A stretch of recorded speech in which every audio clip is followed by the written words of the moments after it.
Hey everyone, PJ with ZooFit, and welcome to another Healthy You, Healthy Earth.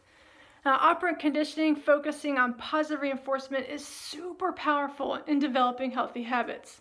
It's so effective, it can help not just develop healthy habits and stay motivated through setbacks, it can even help demolish bad habits or undesired behaviors. Now, in animal training psychology, we have the ultimate nerdy word term for this principle. So if you want to sound incredibly pretentious at a cocktail party, here it is. Differential reinforcement of incompatible behavior. Oh my God. Basically, this boils down to reducing our undesired behavior by training a separate action that cannot be done alongside the unwanted behavior.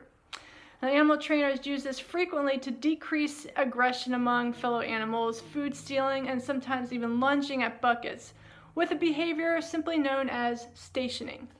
The concept is pretty simple.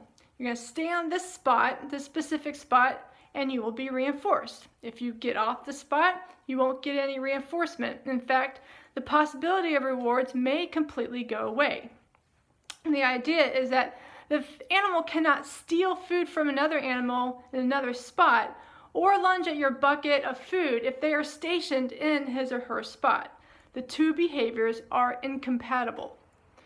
Now, differential reinforcement of incompatible behavior is more than pretentious. It's hard to remember, and if you don't understand it, we won't use it. So I simplified this concept by calling it a HAB.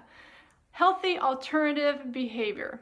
And this principle helps us reduce a habit we like to get rid of by replacing it with an alternative. In this case, something that makes it impossible or really inconvenient to continue the bad habit.